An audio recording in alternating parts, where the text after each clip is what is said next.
There are two options for capping a 90-degree corner: using a cap end unit or creating a mitered corner made from two cap units. To build with the cap end option, start by placing the cap end unit at the corner of the wall.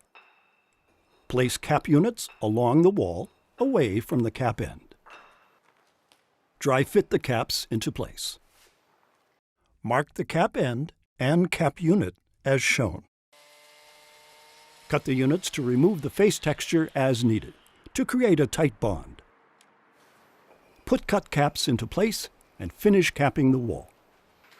Glue all caps. To build the mitered option, mark your cut 1.5 inches from the corner.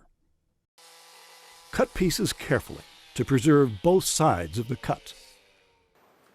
Dry fit all the pieces into place and glue all caps.